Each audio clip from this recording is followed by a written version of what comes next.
Cinema చూసి సినిమాలో ఏ సీన్‌కి సంబంధించి వాళ్ళు ఏ రేటెడ్ ఇవ్వలేదు సార్. టైటిల్ కపుల్ ఫ్రెండ్లీ మీద ఇక్కడ కన్విన్స్ అయ్యారు సార్. ఎక్కడ బాంబేలో ఎక్కడో కన్విన్స్ అవ్వలేదు. అండ్ బట్ మా ఇంటెన్షన్స్ కరెక్ట్‌గా ఉన్నాయి సార్. ఇంటెన్షన్స్ క్లియర్‌గా ఉన్నాయి సార్. మేము అందరి కోసం చేసిన సినిమా నేను చెప్పగలను. ప్రమోషన్ చేసిన ఆడియన్స్‌కి రీచ్ అవుతాం గానీ థియేటర్‌కి తీసుకొని రావాలంటే సినిమా మీదున్న వర్డ్ ఆఫ్ మౌత్ సార్. ఆ పాజిటివ్ టాకే.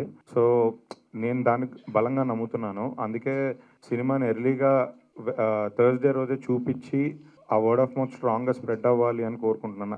నేను మేజర్‌గా నమ్మేది ఆ యూఎస్‌పీ కంటెంటే సార్. నాకు వాళ్ళిచ్చిన ఆప్షన్ టైటిల్ మార్చమనడం అది ఇంకా ఎక్కువ ఎఫెక్ట్ అవుద్ది. ఈ పాయింట్ ఆఫ్ టైమ్‌లో ఇది 1 మంత్ బిఫోర్ కాదు గదా! సో అని నాకు ఈ రెండిట్లో ఏది బెటర్ అనుకుంటే సేమ్ టైటిల్‌కి స్టిక్ అయ్యి ఏ సర్టిఫికేట్‌తో వెళ్ళడం బెటర్ అనిపించింది. ఆ రేట్స్ అయితే అంటే ఆంధ్రాలో ఉన్న రేట్స్ అయితే వెరీ రీజనబుల్ అని నా ఫీలింగ్. ఇక్కడ ఆల్రెడీ నార్మల్ ప్రైజెస్ మీకు తెలుసు తక్కువనే ఉన్నాయి. నైజాంలో వచ్చేసి ఆ రేట్ తగ్గించడానికి లాస్ట్ టైం ప్రీవియస్ ఫిల్మ్స్ వాళ్ళు అనౌన్స్ చేసిన తర్వాత కూడా మీకు తెలుసు ఆ ఫస్ట్ 1 డే, సెకండ్ డే ఇబ్బంది పడ్డారు. ఎందుకంటే కొన్ని నేషనల్ మల్టీప్లెక్సెస్ చైన్స్ ఒప్పుకోకపోవడం వల్ల.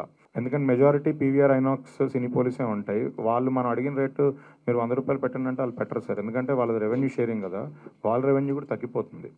సో ఆ డిఫికల్టీస్ ఎక్కువ ఉన్నాయి సార్. ఇంక ఈ పాయింట్ ఆఫ్ టైమ్‌లో అవన్నీ ఫైట్ చేయలేం కదా అని ఇంకా రెగ్యులర్ ప్రైజెస్‌తో వెళ్దాం.